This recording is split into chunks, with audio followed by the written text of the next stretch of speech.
In this video, we will learn how to calculate the solubility product constant, or KSP for short.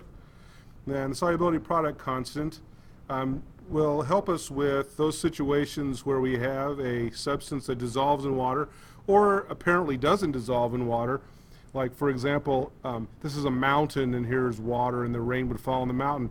We wouldn't think of mountains as being soluble, as being something that dissolves in water, yet mountains eventually are worn down mechanically but also chemically.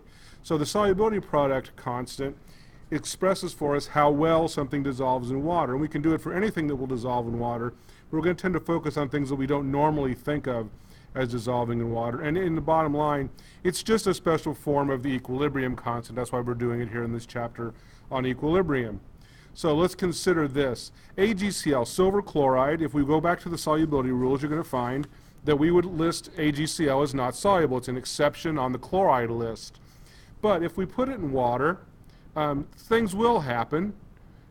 Here's a little graphic that shows the silver chloride sitting on the bottom, and then there's this water up above it. This is actually forming silver chloride by reacting probably sodium chloride solution with silver nitrate. That's what it's showing over here. But what we've got then is this solid at the bottom, and then there is a small amount of silver ion and chloride ion which will stay dissolved in here. So this is, because there's solid and liquid, an aqueous solution, and here we can see that solid and aqueous solutions, this is a heterogeneous equilibrium. So think back to heterogeneous equilibrium. What that means, and all that basically means, is that we leave out the solids when we write KEQ.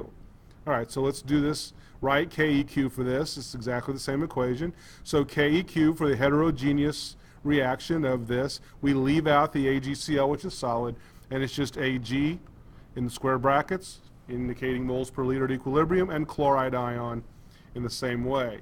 Now, if we are in this situation where it's just a solid and it's in equilibrium with its ions like this, then we give this a special name. We call it the solubility product constant, KSP, just for this case. So it's just in a special case of KEQ.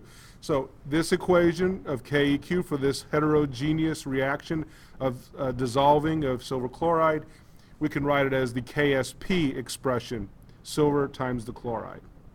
All right, so the two things you have to do to write KSP are you have to write the dissociation equation for the substance. If you don't do that, you're going to have trouble with this. And then you have to write the KSP for it. And this is really, really simple. Probably have more trouble writing the dissociation equation sometimes. So let's do a couple of examples of that.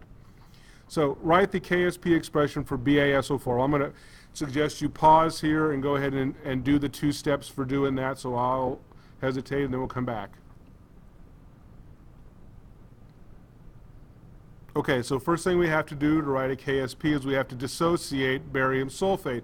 So we put barium sulfate into water, and some of it will come apart into barium ion, and then hopefully you recognize the sulfate ion. So here we have barium sulfate dissociates into barium ion and sulfate ion. So KSP is just then the barium concentration times the sulfate concentration. So there we go, KSP. All right, let's do another one. The KSP expression for calcium hydroxide. So again, I'll pause, push the pause button, and go ahead and write that out. Okay, so first the dissociation equation for this is going to come apart into calcium, and then this is the hydroxide ion, and there are two of them. So when it dissociates, we're going to get calcium hydroxide, becomes calcium ion, and two hydroxide ions. All right, so when we write KSP, remember it's just an equilibrium constant, and the equilibrium constant says that any number out in front goes as an exponent. So when we write this, KSP is the calcium ion times the hydroxide ion raised to the second power. So this 2 goes there. There was an understood 1 which went here, but that doesn't change anything. All right, so that's how we write KSPs. Let's look at a couple of example problems.